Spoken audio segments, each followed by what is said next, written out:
Hi guys, and welcome to my channel. It has been quite some time. I believe it's been like 4 weeks now that I've uploaded. I'm so sorry for that, but just with the holidays and the new year and everything going on, it's just been like really busy and it's been really hard to get on here, but I am going to be posting a video from now on every single week without fail. And I'm going to be changing the date from Tuesdays to Thursdays. I think it's going to be so much easier to follow through with it that way because, on Mondays, I just feel like we come off of the weekend and I just feel like so much pressure to do everything on Monday. So I feel like posting a video on Thursday, gives me enough time during the week on Monday, Tuesday, Wednesday to film the video and make sure that I have what I want. And so today, I want to talk a little bit about trying to conceive, because I know that this is an issue for so many women, and I know that so many women struggle with this, that I just want to talk a little bit about it. So I am actually in the process of trying to conceive, and we said that once our son turned 1 year, we wanted to start trying. And the reason for that is because we wanted our son to have a sibling that was close in age, but we also wanted to give him his time. We wanted to make sure that we spent as much time with him, that I was able to spend as much time with him, and that, you know, I was able to just like dedicate one-on-one time and just really experience having a child for the first time. It's just so amazing. And it's only this one time that you have like one baby. Once you have the rest of them, then, you know, it just becomes harder and it's just different. It's no longer just one. It's no longer just like you and that one baby. Now there's somebody else to take care of or lots of other kids to take care of. So I just really wanted to make sure that I gave Caleb his time and that I dedicated as much as myself to him as I could. So now we are ready, and you know, we never know how these things go. Sometimes you try for the first time and you get pregnant, and then sometimes you try for months and even years and it doesn't happen. So if you guys have watched any of my previous videos, you guys will know that I thought that I could not get pregnant. And I just never thought it would happen for me. So when I had Caleb, I was so extremely excited. When I found out about him, like, I just could not believe it. It was something that I never thought was going to be in the cards for me. And it was like the one thing that I really wanted my entire life. Like, I was just dying to be a mom and to have a baby. So it was the most amazing news ever. And I was just so excited about it.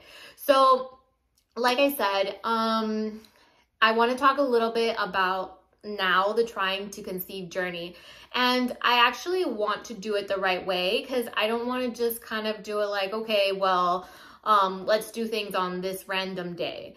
And then just kind of like play Russian roulette with it and just kind of see where it goes. I kind of want to actually try and like actually track it to see if it's possible doing it this way. So I have bought 2 things, and one of them is an ovulation kit and the other one's a thermometer. Now, I want to start off by mentioning that this video is not sponsored in any way. I purchased these products on my own. It was my decision because I'm trying to conceive, and these are the products that I looked into and I thought would be good for my journey. So the 2 things that I bought were the thermometer, which is this one. It says Easy Home on it. It's pretty cool because it lights up at night when you turn it on. Let me see if it will turn on here. And the light shines, so you can actually do it in the dark if you have to. And it actually tells you the temperature of the previous night. So that's pretty cool, just in case you forget to log in your temperature. It actually tells you in the morning. So I've actually been logging my temperature at about 5 in the morning, because you are actually supposed to log your temperature right when you wake up in the morning. So you have to try to like not move a lot and, you know, not get up out of bed.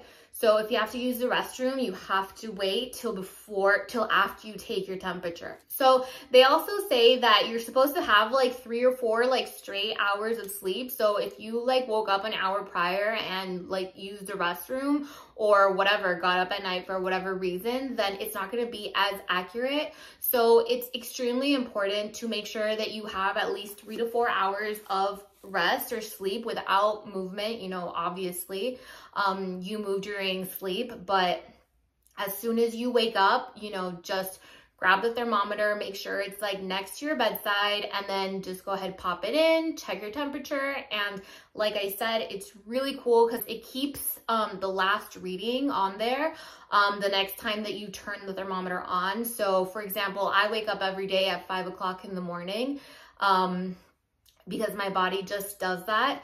And that's when I check my temperature. So I check it, and then half the time I'm half asleep, so I won't log it in until like when I wake up later on. I normally wake up at that time to use the restroom, and that's it. The other thing that I have is this little ovulation test kit. Obviously you guys can see it's open because I've been using it. And it comes with 2 different strips. So it comes with these little blue ones. Inside there's a little strip that you just dunk in your urine. And this one is the ovulation test. So it basically tells you, or it tries to tell you when you're going to ovulate. So it tests your LH levels, and based on them, like it can tell you when it is that you're ovulating. So that's when you know that you should be trying. So you should always be trying like 2 or 3 days before you ovulate, and like the day after you ovulate, and probably the day that you ovulate. Now, I also want to say that I am not a medical professional in any way. This is just my experience, what I am doing based on the research that I've done, based on what I've read. So like I said, I am not a medical professional in any way. This is just what I did at home. And then aside from the ovulation test that I already told you guys about, it also has the early pregnancy test strips. So these test strips actually test your HCG. And, you know, obviously, like you take those once you're approaching your period or once you missed your period. So I had no idea about tracking ovulation or anything, but this does come with a pretty cool little app that you can just put on your phone, and you can actually just go ahead and use the ovulation test strip, and you can take a picture of it, and it loads directly into your app once you have your app open, and it just tracks it for you. It calculates like your levels, and it just tracks basically like when you're ovulating. So I think it's great. I don't know a lot about it. I have been reading things online in the app, and you know, like women have different peaks of like when they ovulate. Like some people have like 13, and then some people have 1. So for the best results, I believe that you have to track your menstrual cycle for at least 3 months so that the app can get to know you. But there's so much more that goes into it. I'm just not really going to get into it, but the app's pretty cool. The ovulation kits have seemed to be working, and so that's what I've been doing.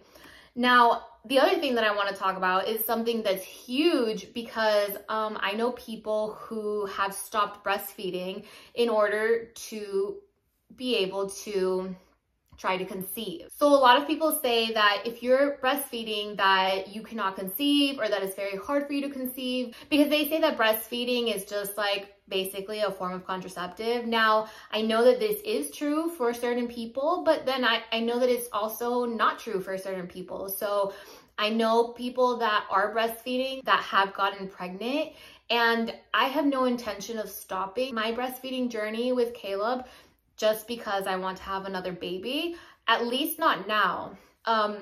If it ends up happening, then it is what it is. But if it doesn't, then it also is what it is.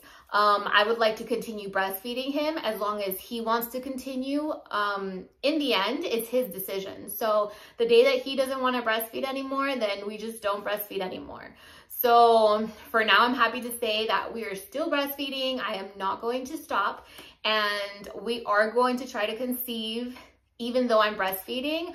So I don't know how hard or how easy that is, but I guess we'll find out based on how long it takes me to get pregnant, or if I can get pregnant. That's something that I'm very curious about. Also, I would really like to know if I do get pregnant, if my milk supply will drop in any way, because that is something huge for me. I've always had an abundant milk supply. I've done several videos about it. I even still have like a huge stash in my freezer, which I am hoping to donate to a hospital. And hopefully my milk supply does not drop because of this, but I know that it is a possibility and that it might happen. So I guess we'll just have to see. And this is basically me just coming on here just to like record this journey. And if any mamas out there are trying to conceive and, you know, are breastfeeding and don't want to stop, then, you know, they can look back on this video and like, you know, see what happened. And maybe the same thing happens to you, maybe it doesn't. So these are still questions that I have, and I will obviously be making a follow-up video to them, hopefully sooner than later. And that's going to be it for today. Like I said, I'll see you guys next Thursday, and have a good one. Bye.